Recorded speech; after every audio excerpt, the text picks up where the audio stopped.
Magandang araw! Tuklasin natin ang ganda ng kulturang Pilipino sa pamamagitan ng mga bugtong. Sasabihin ko ang bugtong at may ilang segundo kang hulaan ito bago ko ibigay ang tamang sagot. Tara, simulan na natin! Ibon kong kay daldal, ginagaya lang ang inuusal.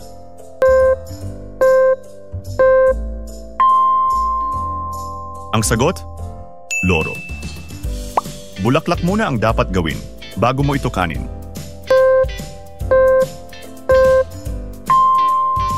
Ang sagot? Saging. Naghanda ang katulong ko. Nauna pang dumulog ang tukso.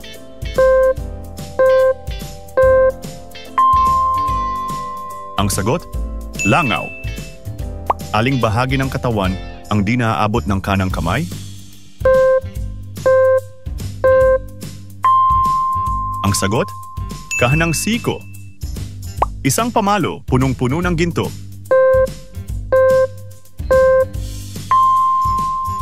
Ang sagot? Mais. May uloy walang buhok, may tiyan walang pusod.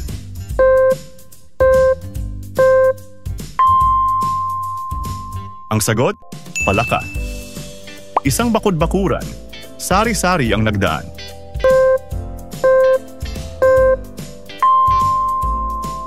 Ang sagot? Ngipin. Likidong itim, pangkulay sa lutuin.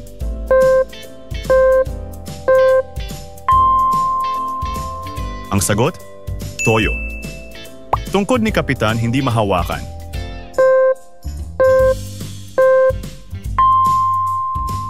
Ang sagot? Ahas. Dalawang batong itim, malayo ang nararating.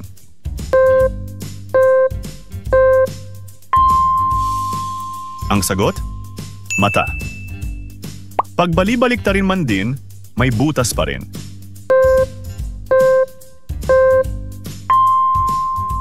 Ang sagot? Donut. Bata pa si Nene, marunong ng manahi.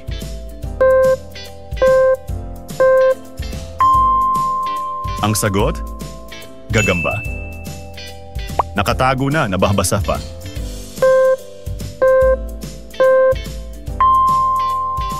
Ang sagot? Dila.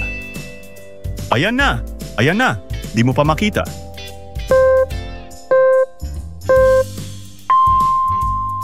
Ang sagot? Hangin. Kumindat ang sultan, natakot ang bayan.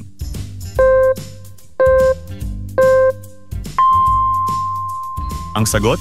Kidlat. Mataas kung nakaupo, mababa kung nakatayo.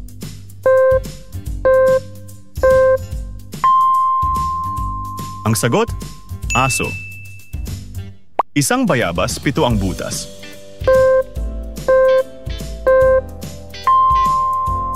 Ang sagot? Mukha. Bulak na bibitin-bitin, di pwedeng balutin.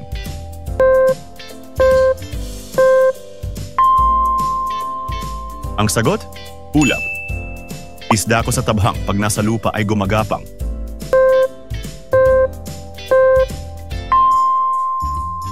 Ang sagot? Hito. Buhay na di kumikibo, patay na di bumabaho.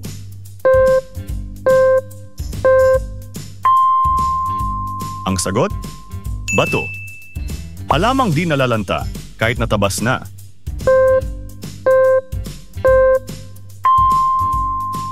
Ang sagot? Buhok.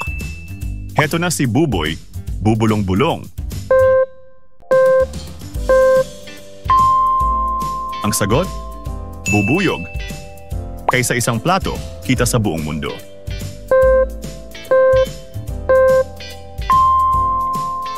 Ang sagot? Buwan.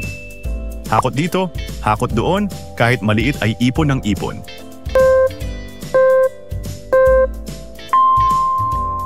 Ang sagot? Langgam. Narito na si Katoto, may dala-dalang kubo.